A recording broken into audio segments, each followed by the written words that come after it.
Welcome to SVG-TV's news for Saturday, November 14, 2015. I am Rochelle Batiste. Leader of the ruling Unity Labour Party, Prime Minister Dr. Ralph Gonsalves, says his administration has no intention to decommission the Milton Cato Memorial Hospital. Speaking at a political meeting of the ULP in Edinburgh earlier this week, Dr. Gonsalves said his administration has made substantial investments in the Milton Cato Memorial Hospital in order to continually upgrade and improve its capacity, and will work in conjunction with the proposed referral hospital that they intend to establish in the Arnorsville area. We say they want to mash down the Milton Cato Memorial Hospital. We say we will further modernize and develop it and let it work in conjunction with the new modern acute referral hospital with 130 beds out at Arnorsville. You hear me? We are spending $5.4 million refurbishing the Milton Cato Memorial Hospital. Dr. Gonsalves also stated that his government's investments in the Milton Cato Memorial Hospital has resulted in being one of the best in the region in terms of child care. Now there are people coming all the way from Suriname, Guyana, Antigua, Dominica, Grenada, St. Lucia, St. Kitts, and even Barbados to bring their children there to get treatment at the Milton Cato Memorial Hospital.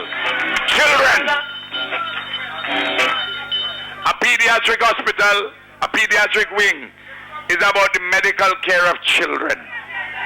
And when you see a government is interested in the little ones like this, you know it's a government with heart. The ruling Unity Labour Party has failed to effectively manage and produce thriving sectors in the country. That's according to the opposition New Democratic Party's candidate for West Kingstown, Daniel Cummins, who says that the ULP has not acted in the interest of the people, but instead have carried on with their own agenda. Addressing an NDP's meeting in Greggs earlier this week, Cummins told supporters the government's waste of money on roads that won't last are a perfect example of the ULP's failure and lack of interest in providing quality infrastructure that Vincentians can be pleased with. They have failed with delivery on every count. I want you to remember when people like Alan Cookshank came into this area and cut road all over this place. When last you see piece of road cut anywhere in this constituency? When last you see any drains built for any road in this constituency? Let me tell you something. These people running around like headless chickens, trying now to patch up roads to make you believe that they know how to get anything done. They're even doing it by night and in the rain. They squander it because those roads will not last. Too many people are dying for lack of basic amenities. This is a criminal act on the part of this government because they're squandering the money in too many unsavory and unnecessary projects. Not even projects, but strategies to win votes. Cummins, who is the NDP spokesman on health, says the country's health sector is another good example of the government's lack of commitment to improve the quality of lives of Vincentians. But go to Milton Cato Memorial Hospital. When you're sick, family member go there and they want drips. They're sending you outside to buy drips. Drips I'm talking about. People are dying because there's no drip in the hospital. That's what St. Vincent has come to. You can't get pressure tablets. You can't get sugar tablets. In other words, they're telling you when you get sick, don't come to the hospital because chances are you wouldn't come back out alive. And I know that you have been lacking representation for quite some time. But you have seen the light and you are ready to move forward. And former Minister of Culture and former MP for West Kingston under the Unity Labour Party government, Rennie Baptiste, urged constituents to keep in mind what the ULP government has done to enhance national development. Speaking at a ULP's meeting in Edinburgh earlier this week, Baptiste outlined that Vincentians must not allow themselves to be fooled by the opposition New Democratic Party and their false proposals. She said that the NDP was once in government with no real development plan, and to put them back in office will be downgrading all the good work the ULP has done. Remember that when the community college was built, it was built as an A-level college. Remember that? A-level college. Did you know the same people who want to build a hospital somewhere in East St. George built that out there without a library? Did you know that? How your children are going to study without a library? So all this false drill, all they're telling you is for Farmville. It is not a real thing. Because you have to do your studies. It's the same people that build, you know. And we have to take it in hand when we became government. Under your command, with the chief here, Dr. Ralph Gonsalves, the leader.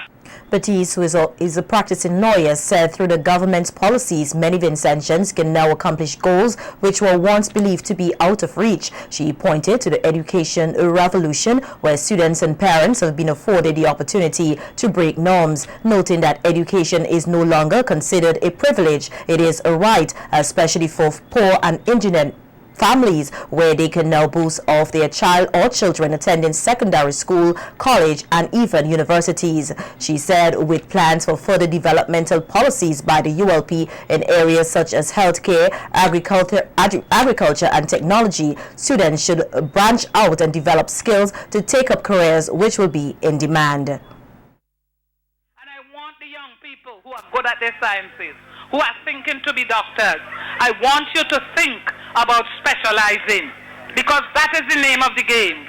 We need people to specialize in radiology, the MRI studies, gerontology. We want orthopedic surgeons. We need you to get ready. So should there be any accident that requires acute service, we don't longer have to fly out people to Trinidad to get it. We will be able to do it at Arnes Vale. People of St. Vincent and the Grenadines, you ready and ready?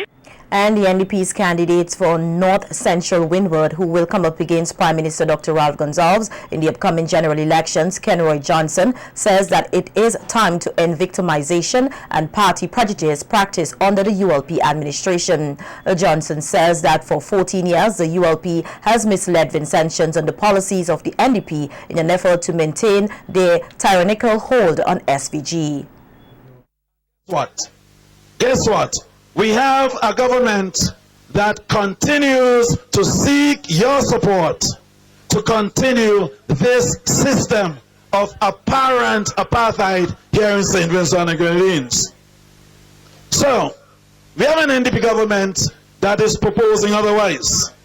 This present government, this Labour government, keeps on telling lies and misrepresenting the position of the NDP in an effort to keep us mentally, emotionally subjected to their lies and their one-sided policies.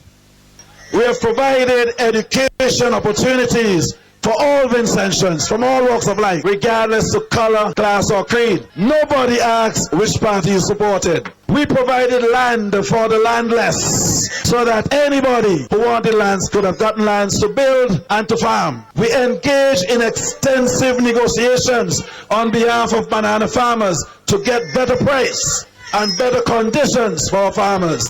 As the week to commemorate Teacher Solidarity ended with the annual march and rally, all teachers are being urged to join the St. Vincent and the Grenadines Teachers Union, the SVG-TU, which is said to be the only legitimate organization that represents teachers wholeheartedly. Members of the SVG-TU students and other supporters marched and sang through the streets of Kingston yesterday, culminating at Heritage Square, where the rally was held, featuring speeches by union members, solidarity messages, and reflections of the 1975 teachers' strike, which resulted in the imprisonment and termination of service of many teachers. Reflecting upon his experience of Tear Gas Friday, a member of the Public Service Union, Joel Poyer, said he can vividly recall the events, noting that he too was a student present at the march. Poyer said that teachers must remember what led to the strike, as it is a reminder of the struggles they face and will continue to face. He stressed the need for both organizations to be unified to address the improvement of workers' condition. It was very unfortunate this year when the two unions came together and started putting forward a cause for all, only for it to be breaking within ranks, not from outside. I remind members that if we don't stand together, I said united we stand, divided we fall. And if a house is divided, we cannot achieve anything. Politicians and other people would always say that how they would do things for workers. But workers have to understand, if we don't do it for ourselves, regardless of what, no politician would ever do anything in place for us. All they're doing is try to ensure that their situation gets better. And if we continue to allow them to speak on our behalf, then might as well we don't be union leaders. Committee member of the SVG-TU, Vincent Benjamin, called on all teachers nationwide to unite as one and warned them not to use the SVG-TU as a political mask, noting that teachers must lay the foundation for the future development of the profession. It doesn't matter whom you support, the teachers' union should be separate and distinct from all other organizations. Because when you mess up in the teachers' union, you're not only doing yourself a disservice, you're doing all the other teachers who are supposed to come into the profession.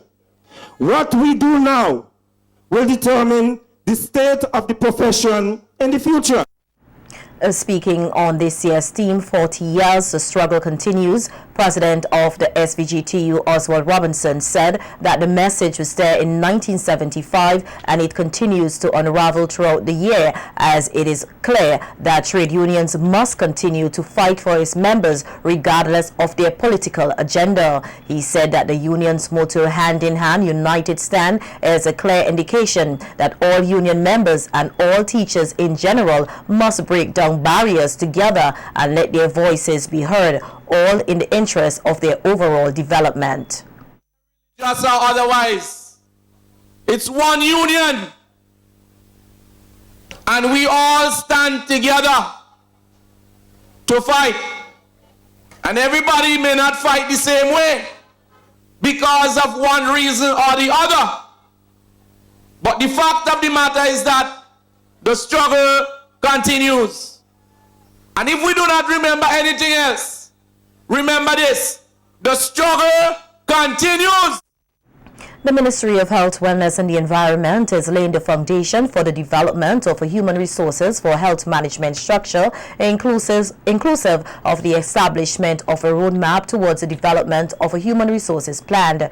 To this end, a two-day training workshop commencing on Monday, November 16, will be held for key professionals within the national health sector, as well as for representatives from the Services Commissions Department, the Public Sector Reform Unit, the Ministry of Finance and Planning, and also the National Insurance Services. The workshop, which will be held in collaboration with the Pan American Health Organization at the Ministry of Health Conference Room, will assess the overall management system for the health workplace, including planning and training and development, performance assessment, orientation, retention, succession planning, workplace wellness, program information, and research on human resources for the health care sector.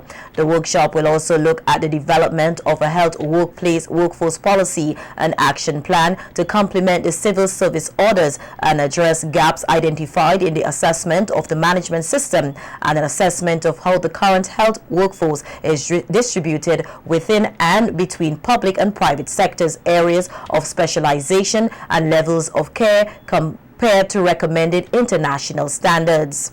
The overall objective is to develop a human resources for a health plan which will provide the right number of healthcare workers with the right knowledge, skills, and attitudes and qualifications, performing the right tasks in the right place at the right time to achieve the health targets outlined in the JAV Strategic Plan for Health 2015 to 2019. Dr. Erica Wheeler of the Pan American Health Organization will facilitate the sessions.